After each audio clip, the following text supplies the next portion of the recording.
qui est la récipiendaire de ce don d'une maison d'habitation construite par Melvin Gondou. Là, vous avez justement la délégation conduite par l'honorable Gondou. Vous avez le chef de quartier de notre section administrative et territoriale, Madame V. Et de l'autre côté, vous avez le staff de Melvin Gondou, ceux-là et celles-là qui ont contribué justement à sa campagne. Donc, Melvin Gondou, toujours accompagné des siens. Là, vous avez Maman Bonheur, que vous connaissez très bien. Dans le troisième Awala, elle, on l'appelle Maman Bonheur, la vie continue. De l'autre côté, vous avez cette compatriote-là qui est restée longtemps avec Melvin Gondou, caractérisée par une certaine fidélité et loyauté sans partage. Donc, ici, nous sommes à derrière l'hôpital, nous jouons 10. Ici, vous avez la notabilité du quartier. Elle est mélangée. Vous avez Tonton Tom qui est là. Tonton Tom que nous connaissons très bien et qui, en réalité, aurait dû être actuellement le chef de quartier de notre circonstance administrative. Parce que le quartier est très grand.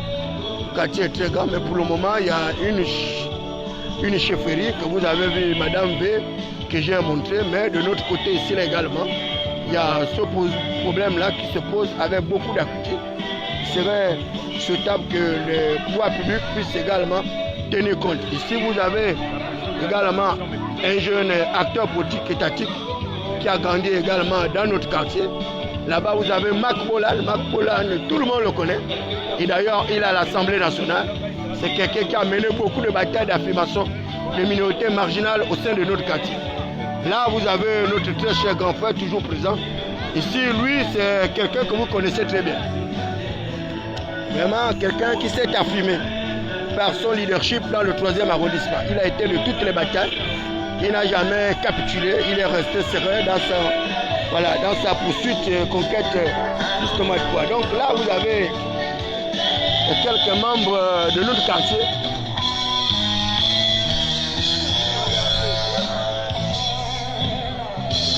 Et là-bas, vous avez le club phare de soutien de Melvin Gondou. Et je ne cesserai jamais de le rappeler. Parce que derrière l'hôpital a engagé plusieurs batailles. Des batailles d'affirmation de minorités marginales. On conviendrait aisément avec moi que d'ailleurs c'est un quartier très enclavé. Un quartier où nous avons tous vécu dans des conditions les plus difficiles. Il fallait véritablement se battre pour pouvoir avoir une gargote, une bienvenue, pour pouvoir arriver à les minima sociaux. Les minima sociaux, je vous l'ai toujours dit, c'est l'accès à l'eau potable, l'accès à l'énergie, l'accès à un certain nombre de commodités. De l'autre côté, vous avez la RCG. Malheureusement, nous n'avons jusqu'à présent pas d'eau, alors que nous sommes frontaliers à la société d'énergie et d'eau. Je voudrais également vous rappeler le contexte de cette manifestation. Donc nous sommes là pour faire d'une pierre deux coups, à savoir la remise officielle des clés de cette maison d'habitation qui a été construite par l'honorable député. Et là, il va profiter également pour pouvoir diviser avec la population. Vous savez qu'il est député de la transition et il y a plusieurs lois qui ont été votées à l'Assemblée nationale. Plusieurs lois dans le cadre justement d'un certain nombre de réformes de notre système électoral, mais également dans le cadre de la recherche de la croissance de notre économie, des lois portant sur des emprunts pour pouvoir financer le développement et aider les populations à poursuivre cette politique initiée par Brice Côté en liquide. Et ce matin, je vous le disais, que nous irons au référendum pour le vote du oui. Parce qu'il est hors de question pour nous d'être de rouler à contre-courant de ce que décide le général de brigade Brice Côté en liquide, qui est un acteur politique qui nous a sorti des amarres du monotisme abject et sauvage, caractérisé par un pédégiste plus précambien, un pédégiste aléatoire, sans perspective de faire le partage de moment, qui a jeté le plus grand nombre de personnes dans le pays. Voilà. De l'autre côté, vous avez vous avez justement Odia Moukeke que vous connaissez très bien, caractérisé par une espèce de loyauté, fidélité sans égard à la famille Ngonjou. Nous tous, nous sommes les filles de Ngonjou. Que ce soit lui-même Vincent de Paul Ngonjou, donc le père de Mervyn, que ce soit sa tante Laure Organ Ngonjou, ce sont des personnalités politiques qui ont beaucoup donné dans notre quartier. Moi, David de la Kouma, qui vous parle, le premier poste que j'ai occupé à la fonction publique, j'étais chargé de mission du ministre délégué des Affaires étrangères auprès de vice-premier ministre Jean-Pierre Ngokouka. Donc, Laure Organ Ngonjou, cette dame qui m'a permis d'avoir un emploi, c'est elle qui m'a sorti de l'oisiveté, des amarres de la pauvreté, de la misère. Et c'est encore Laure Organ Ngonjou qui m'a envoyé en diplomatie en ma qualité de premier secrétaire chancelier régisseur d'ambassade. Donc c'est une famille dont j'ai beaucoup de respect, de l'estime, de la considération parce qu'elles m'ont permis justement de poursuivre mes batailles d'affirmation. Voilà, vous avez toutes ces femmes-là. Vous avez Madame Lode, que je ne cite pas le nom. Vous avez la veuve Nzengue également, un notable de notre quartier qui s'est beaucoup battue. Et elle est là, elle a toujours été présente. Elle n'a jamais changé de camp, elle est restée fidèle à nos aspirations. Voilà notre soeur, elle est très émue, elle est restée longtemps en difficulté parce que sa mère était décédée et elle était dans l'abandon avec ses deux enfants. Aujourd'hui, c'est un jour particulier pour elle parce qu'elle a pu obtenir les clés de sa maison et nous allons poursuivre les travaux de cette maison, nous allons poursuivre les finitions. Et je vous disais qu'on va tout faire. On va équiper cette maison comme nous l'avons fait de l'autre côté pour réhabiliter l'honneur, la dignité de cette personne. Donc nous voulons remercier une fois de plus l'honorable Mervyn Ngonjou pour son humanisme, pour sa solidarité, pour avoir fait ce que son père a fait dans ce quartier. Parce qu'il y a un adage qui dit malheur à celui qui ne fera pas mieux que son père.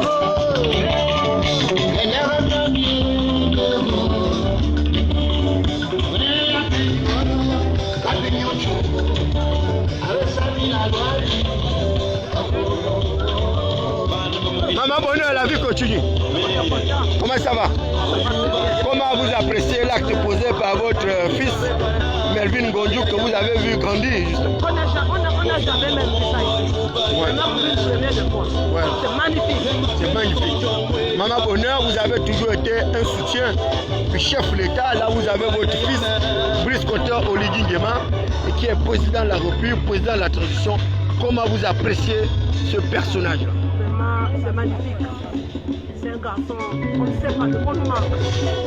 Je crois bien que celui-là, si papa Oligui Nguema fait confiance à ce garçon, c'est pas un bandit, c'est pas un menteur. Il voit déjà la population derrière ce jeune, ce garçon, c'est comme nous sommes derrière papa Oligui Nguema. Voilà, donc là vous avez vu Maman Bonheur, on l'appelle La Vie Continue. Elle est un soutien indéfectible de Brice Cotter Oligui Nguema. Et d'ailleurs, elle ne pouvait pas faire autrement parce que son mari était un ancien responsable de la sécurité du chef de l'État. Il est resté longtemps avec Edith Lucie Bongo Liba en Angleterre. Il a construit ici dans notre quartier et ses enfants également se retrouvent actuellement au niveau de la sécurité présidentielle. Donc Maman Bonheur est une militante engagée, soutien indéfectible de Brice Cotter Oligui Nguema. Là, je vais aller vers ce jeune compatriote qui est un intellectuel qui s'est battu dans son quartier. Actuellement, il est du côté de Lambaréné. Il est là pour un petit repos. Petit, comment ça va? Et comment est-ce que vous appréciez l'ère de la transition actuellement avec Brice Cotter Oligui Nguema? Les commentaires, c'est après la transition. D'accord. Donc lui, il dit que le commentaire, c'est après la transition. Là, vous avez Marc Bolange. Marc Bolange, c'est l'un des plus grands spécimens du quartier. Lorsque nous nous battions contre les hors-la-loi, avec tous les braqueurs de cette époque-là, Marc Bolange était le premier à être devant lorsque nous allons en bataille contre ces personnes. Et je vais vous raconter une anecdote parce que j'avais été agressé à Douambé avant que Habib Silla et Seydou Kane ne puissent s'installer là-bas. Donc nous avons fait une casse entre familles et ce jour-là, j'ai fait appel à Marc Mola avec Serge Mbongwe, avec Désiré Ochuché. On a pris les karatékas de notre quartier. On allait à Douambé, on a fait un véritable carnage. Nous avons bastonné tous les gens du quartier. Et depuis ce jour-là, à Douambé connaissait qui était David Berakouma. Ils ont su qu'on avait le potentiel. Monsieur Marc Bolan, comment allez-vous? Très bien. Comment vous appréciez l'air de Brice Koto Ligigema? Comment vous appréciez l'air de Brice Koto Ligigema? La transition actuelle. C'est le sauveur du pays. C'est le héros national, le sauveur du pays. Absolument. Il nous a libérés. Absolument. Depuis son coup d'État, les Gabonais sont sortis chez eux. Comme aujourd'hui, nous sommes Gabonais dans notre pays. Mais à l'époque, on ne se sentait pas chez nous. Absolument. Mais depuis la prise de pouvoir avec le général, président Clotaire Oligui, on est sorti chez nous. Et tout passera par nous pour accompagner le président de la transition, notre président du pays. Qu'est-ce que vous pouvez dire au général de brigade par rapport au chômage des jeunes de notre quartier, par rapport à ces jeunes filles, mères également, qui sont en situation difficile? Mais tout simplement, nous demandons au chef d'État, au président, au général, de l'aide pour les jeunes femmes. Nous n'avons pas d'emploi, nous avons des difficultés, de l'aide. Et ce que nous demandons au chef d'État de la coalition, notre président, c'est la route. Absolument la route. Nous demandons la route. Si nous sommes déjà utilisés comme les partis tout ailleurs, on n'a pas trop de problème. Les problèmes nous envahissent, donc vraiment, nous sommes toujours désenclavés. Donc il faut nous les enclaver pour sortir là. Voilà. Mais c'est notre président. Voilà, merci. Là, vous avez écouté Marc Bolan, ce jeune compatriote du quartier, qui interpellait le chef de l'État sur la nécessité de pouvoir arriver à la finition de cette route-là. Cette route qui avait été ouverte par l'ex-première dame Sylvia Bongo-Valentin et qui était accompagnée d'ailleurs de Yann Koudjé. À cette époque-là, je me retrouvais à l'étranger où j'étais en poste consulaire et diplomatique. Donc il y a le problème récurrent de la route qui se pose avec beaucoup d'appétit. Vous avez bien vu cette route-là qui constitue aujourd'hui dans notre quartier une véritable épine dorsale. Donc nous voulons que le chef de l'État et particulièrement les autorités du CTRI, c'est-à-dire le Conseil national du CTRI, qui puissent nous accompagner dans ce challenge de pouvoir arriver à la finition de cette route. Nous avons également d'autres soucis, le souci de l'emploi. L'emploi des jeunes qui pose un véritable problème. Nous sommes à plus de 45% du chômage de la jeunesse et dans ces 45% du chômage de la jeunesse, eh bien, les quartiers sous-intégrés absorbent pratiquement plus de 30 à 40%. Donc il serait également souhaitable pour le chef de l'État de mettre en place des mécanismes de formation comme nous l'avons fait par le passé parce que nous avons eu des bourses d'études à partir de notre engagement par le chef de l'État à l'époque Omar Bongo Niba et il m'avait fait obtenir des bourses de 10 millions pour pouvoir justement former les jeunes filles de la baie de Cochon. Vous les voyez, elles sont là et nombreuses n'ont pas une formation requise pour pouvoir attaquer le marché de l'emploi. Il y a non seulement le problème également de la route, le chômage, mais il y a également celui de l'eau. L'addiction à l'eau potable. L'eau potable aujourd'hui qui constitue une véritable gangrène. Une véritable gangrène. Vous voyez bien qu'au niveau de la baie de Cochon, nous avons ce souci-là. Ce souci d'addiction à l'eau potable. Et il y a un passé relativement récent. Nous avons mis une fontaine publique là-bas par le canal de Sylvie Kota qui était député également du siège. Et malheureusement, cette fontaine publique est partie, elle est tombée en désuétude. Et aujourd'hui, là vous avez ce phénomène-là que je vous avais parlé, le bassin versant. Ce bassin versant et qui avait attiré l'attention du pouvoir public. Malheureusement, les détenteurs exclusifs du poids déchu avaient détourné les fonds publics. Et aujourd'hui, nous nous retrouvons dans la situation actuelle, la situation qui a été décrite.